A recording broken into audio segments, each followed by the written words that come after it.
breaking news today. Please subscribe and then check notification box to get all breaking news alert.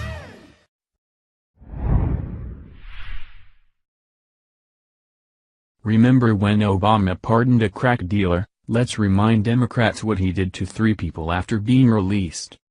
The liberal agenda is depending on you being ignorant. They depended on it to get Hillary elected, and that didn't work, but they're depending on it again to make you hate President Trump.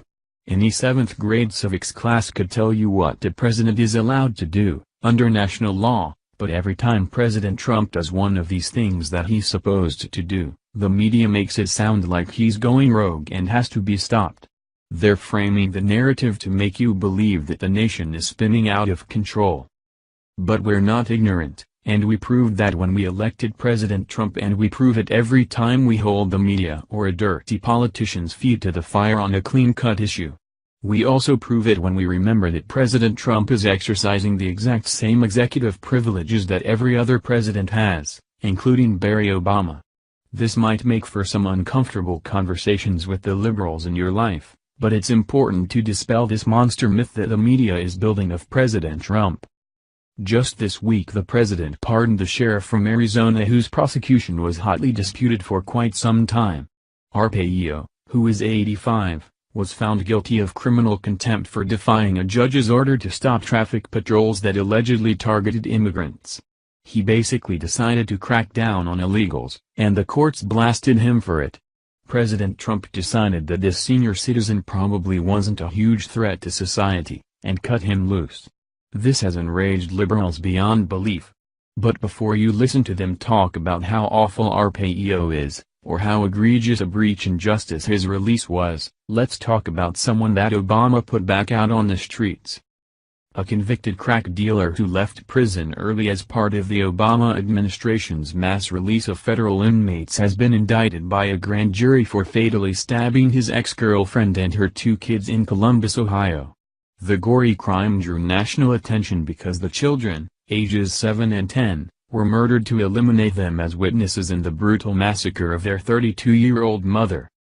This week a grand jury in Franklin County returned a 10-count, death penalty indictment against the ex-con, 35-year-old Wendell Callahan, for the triple murders. Callahan broke into his ex-girlfriend's apartment and stabbed the 3 victims, according to a statement issued by Franklin County Prosecutor Ron O'Brien announcing the indictment. The bloody crime scene was discovered by the woman's current boyfriend, who subsequently engaged in a fight with Callahan before he fled. The indictment includes charges of aggravated murder with prior calculation and design and aggravated murder of victims under the age of 13. There are multiple charges regarding the 3 victim deaths because there are different methods to commit the crime of murder and the prosecutor's office typically charges all methods, O'Brien stated. Callahan is in jail on $3 million bail and is scheduled to be arraigned later this week. Callahan should have been in jail when the crimes occurred, but he was released 4 years early because federal sentencing guidelines for crack dealers got reduced. The change is part of President Obama's effort to reform the nation's justice system as a way of ending racial discrimination. The initiative was technically launched back in 2010 when the president signed a measure that for the first time in decades relaxed drug crime sentences he claimed discriminated against poor and minority offenders. This severely weakened a decades-old law enacted during the infamous crack cocaine epidemic that ravaged urban communities nationwide in the 1980s. As part of the movement, the U.S. Sentencing Commission lowered maximum sentences for drug offenders and made it retroactive, leading to the early release of thousands of violent thugs like Callahan. In November the administration began releasing 6,000 drug convicts and non-violent offenders whose sentences were too long under the old guidelines. News reports quickly surfaced contradicting the administration's assessment that the newly released convicts were not violent. Among them was the leader of a multi-million-dollar operation that smuggled drugs from Canada to Maine. Prosecutors refer to the 29-year-old con as a drug kingpin who was one of America's most wanted.